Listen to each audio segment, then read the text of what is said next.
Welcome to Mexico Unexplained, where we will explore the magic, the mysteries, and the miracles of Mexico. This series presents information based partly on theory and conjecture. The podcaster's purpose is to suggest some possible explanation, but not necessarily the only ones to the subjects we will examine. Here is your host, Robert Bitto. Welcome, and muy bienvenidos to episode number 21 of Mexico Unexplained, where we examine the magic, the mysteries, and the miracles of Mexico.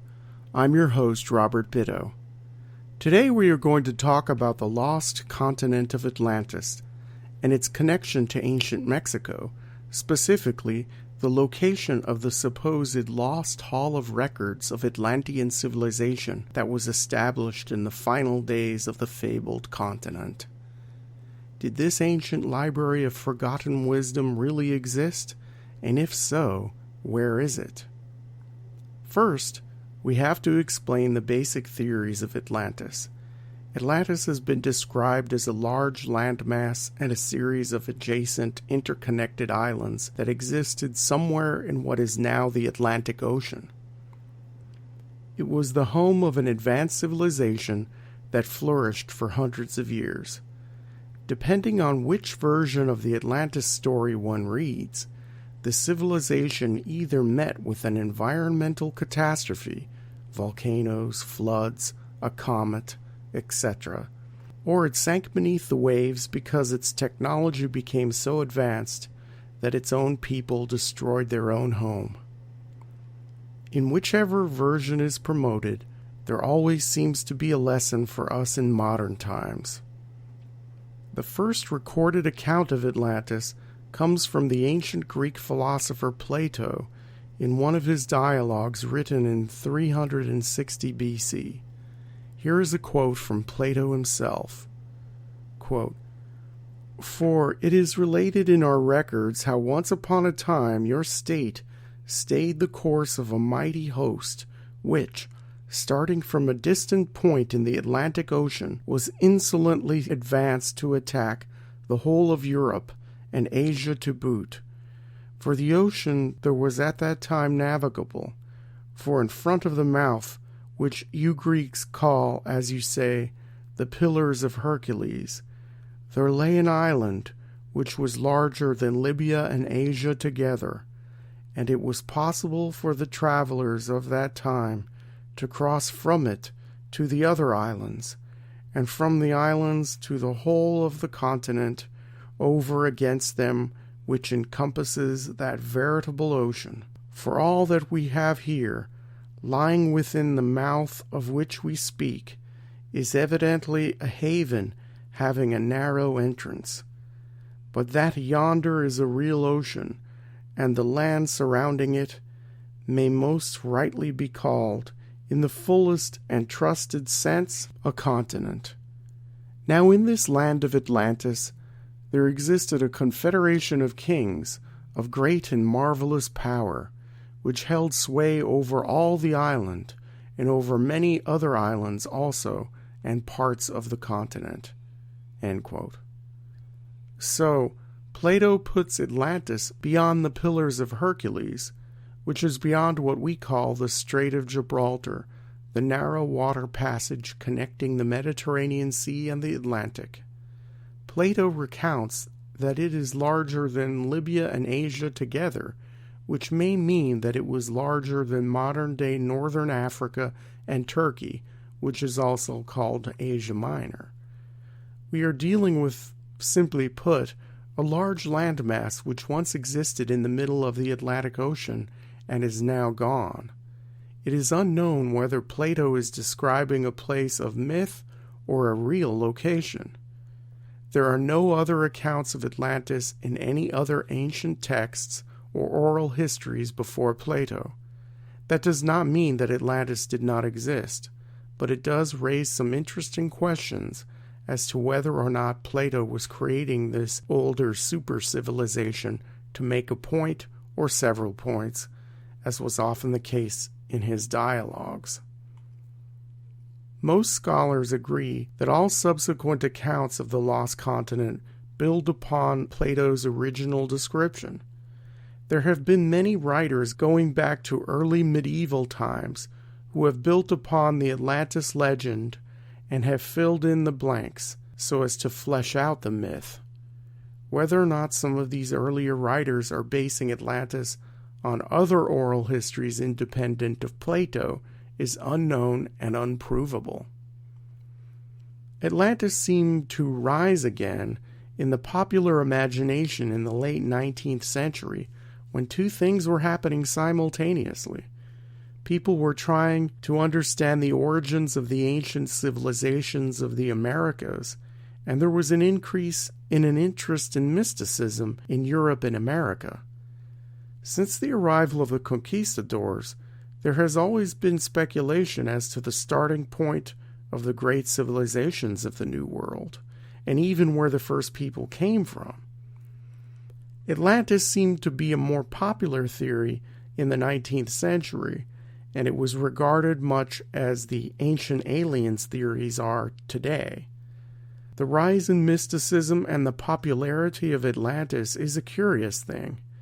It was in the late 1800s when various mediums and self-proclaimed prophets and psychics were starting to claim that they were making contact with entities or spirits during seances and readings who had once lived in Atlantis.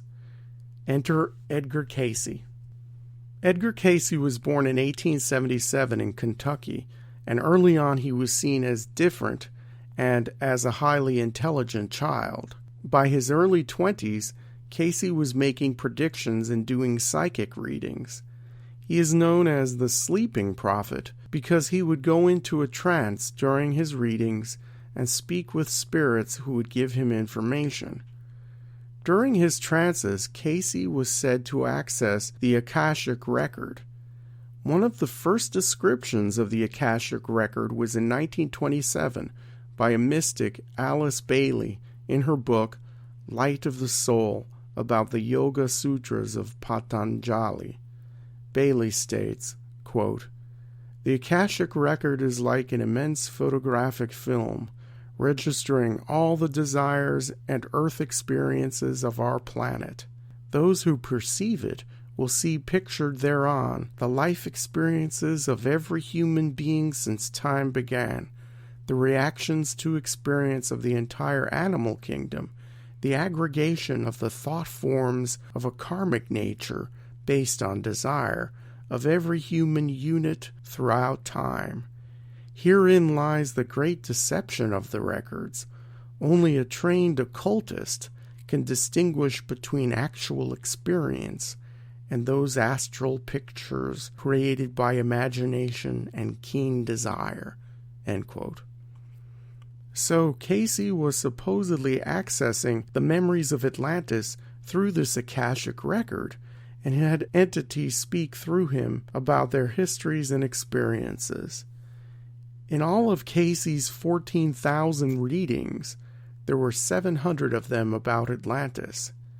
A foundation called the Association of Research and Enlightenment in Virginia Beach, Virginia, has cataloged most of Cayce's readings.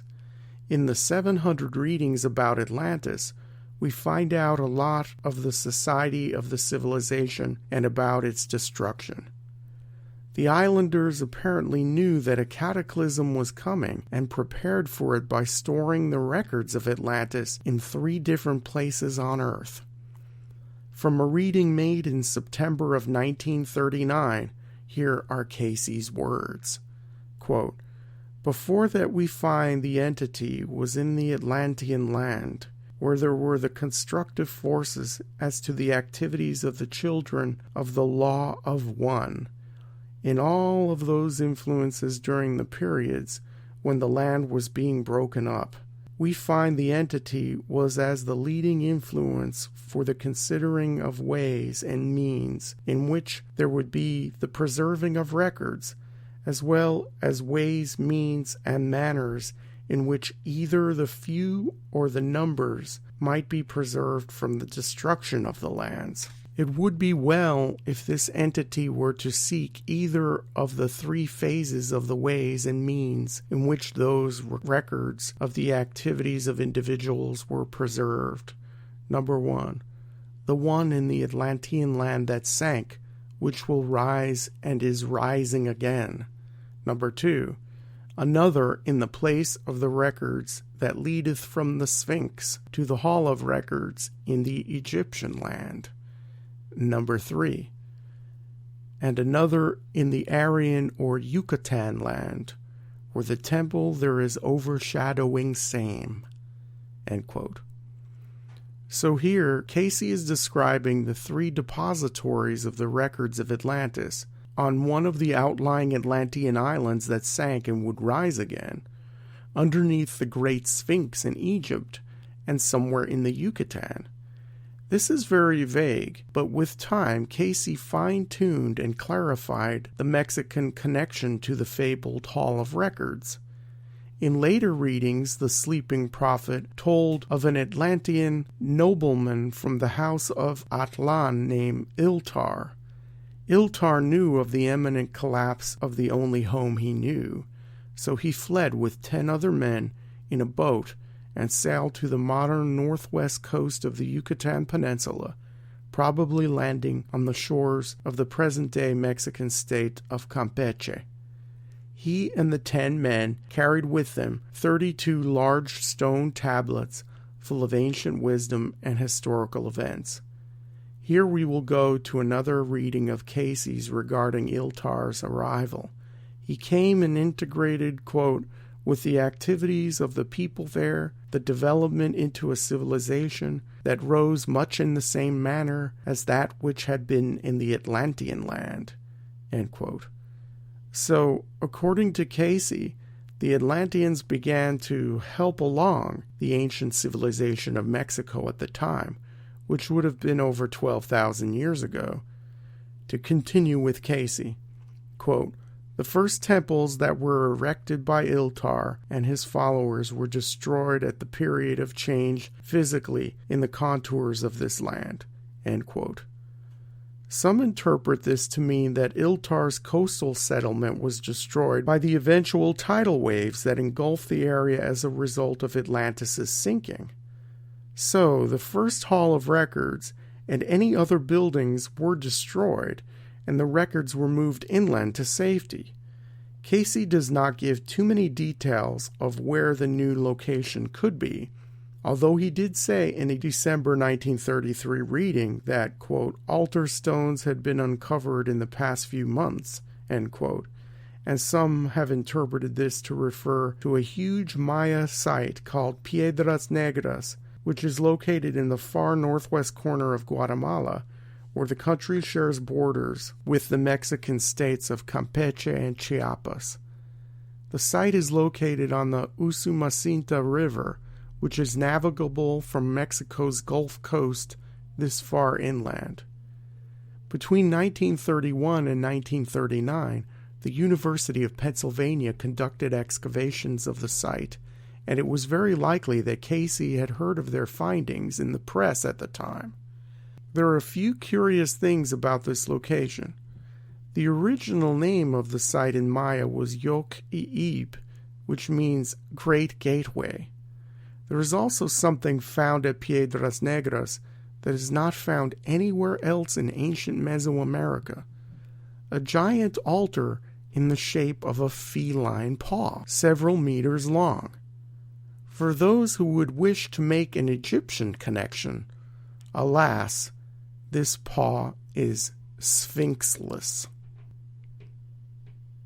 Cayce's Association for Research and Enlightenment, the ARE, sent an expedition to Piedras Negras in April of 2004 to scout out possible locations of the Hall of Records. The site is accessible only by river, and the 2004 expedition is documented on YouTube. You can catch a link at our website, MexicoUnexplained.com. The short documentary chronicles the brief expedition where no digging took place, only exploring for possible locations. If the lost library is there, it will take a lot of work to find it, as only a fraction of 1% of Piedras Negras has been excavated and explored. Some believers in Cayce's readings think that Piedras Negras is incorrect for a number of reasons. One being that the city doesn't date back 12,000 years. The earliest habitation of the site dates back to just a few centuries BC.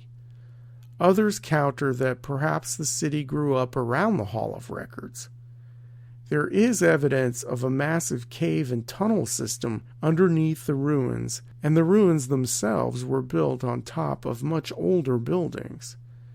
Those who think that the location is elsewhere point to skeletons found off the Caribbean coast of Mexico that have been dated by the University of California at Riverside to be 13,000 years old. Perhaps there was no need for Iltar to go far inland, and that Cayce's followers made the mistake of making the Piedras Negras connection early on in the 1930s and refused to give it up in the face of new finds. Some people may question the whole story of the lost Atlantean library as a hoax of a charlatan, of a man seeking publicity, and who made up stories about things that could never be verified. Others point to Cayce's amazing rate of accuracy for his predictions, and for other things that came through in his readings. In those 14,000 trance-induced sessions, Edgar Cayce supposedly predicted the stock market crash of 1929, World War II, the discovery of the Dead Sea Scrolls, and a whole list of other things that have come to pass. So, if we assume that Atlantis was real, and that Cayce was truly gifted, is there a surprise waiting for us in the jungles of Mexico in the form of ancient wisdom? As more and more becomes known about ancient Mexico, and more things are uncovered to add to our expanding knowledge of the area, perhaps one day we will be surprised and hear of an incredible discovery of mysterious stone tablets that give us a direct connection to the mythical Atlantis. Thank you for listening to another episode of Mexico Unexplained. I appreciate your time and attention.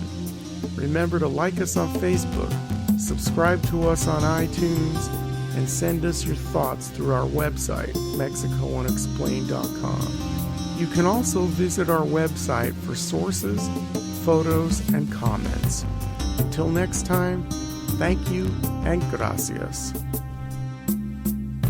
Thank you for listening to another episode of Mexico Unexplained with host Robert Bitto. For show summary, relevant links and commentary, please check out our website at MexicoUnexplained.com. Like us on Facebook and be a part of the conversation. Adios and hasta la vista.